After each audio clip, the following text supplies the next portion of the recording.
Hello everybody, we're back. We're going to show you how to use beeswax. In fact, Yasu is going to show you how to use beeswax. She's already prepared her pieces, which only took her, maybe 5 or 10 minutes. These are all pieces from the December kit. And so she's going to hand me the camera now, and I will show you how she works her magic. Say hello, Yasu. Hey. Okay, so what Yasu is doing is she's using an old aged dictionary page, and she's putting beeswax pellets on it. This is the beeswax that Ranger manufactures, and let me show you. It's the Melt Art beeswax. This is the little 3.5 ounce jar, and as you can see, it's going to last quite a long time. Yasu cut out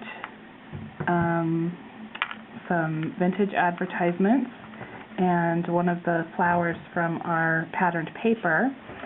Let me show you the patterned paper again. Here's our patterned paper, gorgeous. And so now she's got her beeswax pellets ready, and we're using a little, I think this is a Heidi Swap iron. You can use different kinds of irons. In fact, Yasu uses just a regular iron at her house, although you may not want to use it on your clothes after you do that. You can see that she's just touching the hot iron to the beeswax pellets, and they're kind of spreading themselves around. Super easy. No need for a melting pot or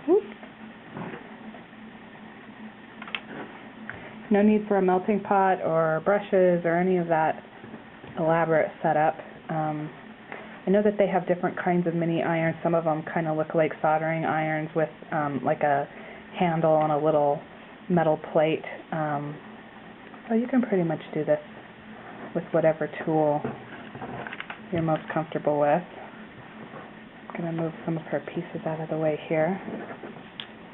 You can see this is not an especially precise process. She's just kind of going at it and getting her hands dirty.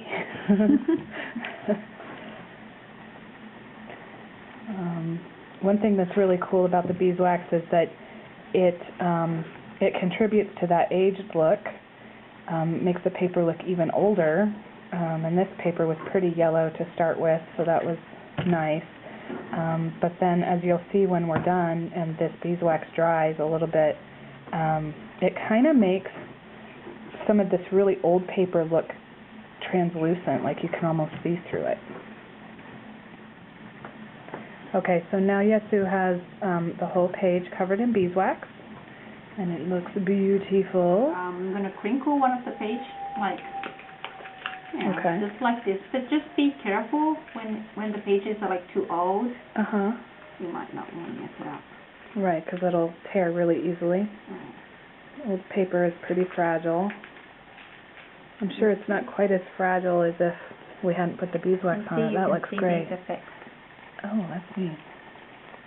Yeah, the beeswax really makes that look cool. And here's what it looked like before. Before, after. You can see that looks really amazing. You can see this one especially, you can see how translucent it is.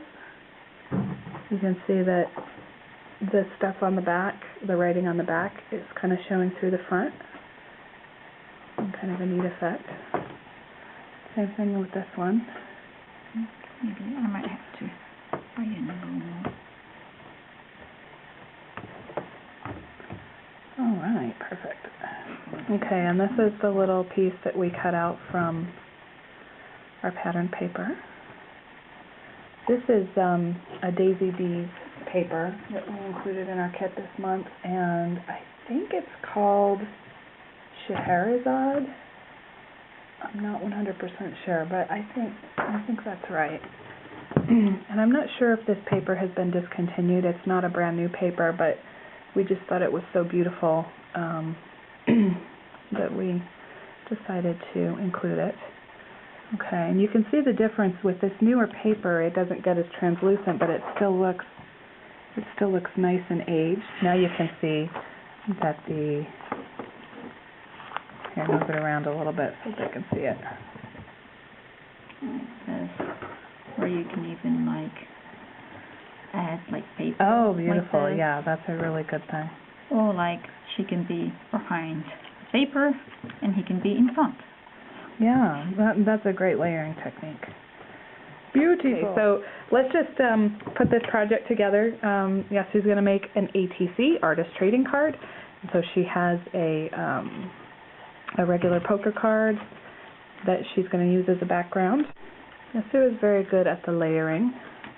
And I'm not actually thinking anything right now. You're watching her creative process as it evolves, folks.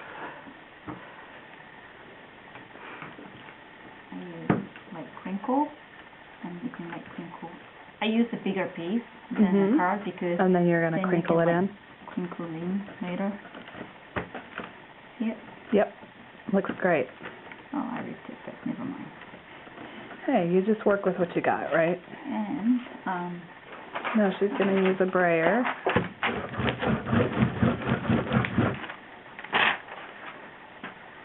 And get it all plastered down there real well. Maybe I might use some of these that I didn't crinkle. Let's see.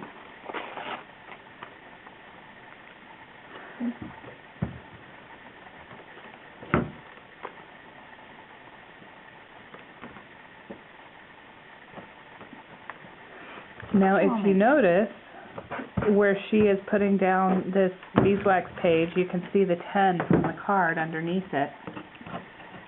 And if that's an effect you want, that's cool. If it's not, you can layer it with something else, or you could cover the card with gesso before you started your work.